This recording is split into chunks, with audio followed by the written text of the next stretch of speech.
High guys welcome to Saurav vlogs. আজি আমি যাই আছোঁ সৰ্থেবাৰী। কি কাৰণত যাই আছোঁ চব গম পাব, ভিডিঅ'টো চাই থাকক।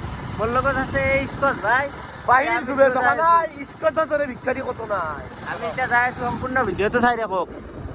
গাইজ আমি এতিয়া মানে আহি পালোঁ মানে দাদাটোৰ জাগাডোখৰত, মানে যোনডাল গাছৰ তলত থাকে এডালে হৈছে সেইডাল গাছ। ইয়াতে কাপোৰ চাপোৰ কেনেকৈ আছে আপোনালোকে এতিয়া দেখা পাইছেই, কেনেকৈ থানাত আছে। বাকী এলাটো কেনে লেতেৰা হৈ আছে।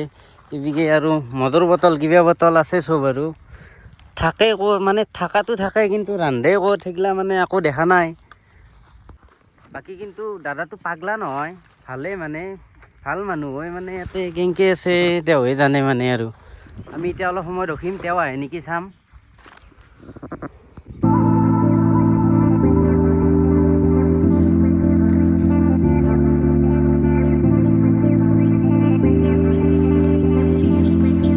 ৰখলোঁ বহুত টাইম, 40-45 মিনিট।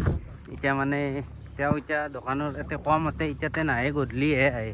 আহিম বেলেগ দিনা গধূলাকৈ। এতিয়া যাওঁ বাৰু, কিমান ৰখি থাকিম। গাইছ ঘৰ আহি পালোঁ, ভাত চাত খালোঁ।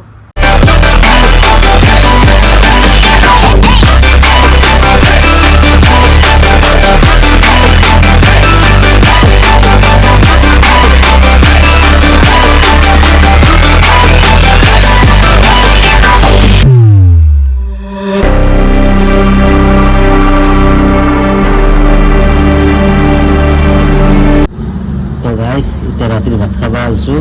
এই আলু আৰু স্কচে ভাজা, এই ডিমা, এই দালি। এতিয়া ভাত খাওঁ।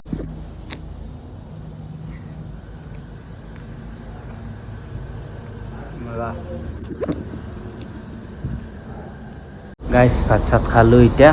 আজিৰ ব্লগ এতিয়াই আছিল। যদি ভিডিঅ'টো ভাল লাগিল লাইক কমেণ্ট শ্বেয়াৰ আৰু চেনেলটো ছাবস্ক্ৰাইব কৰি দিব। বাই।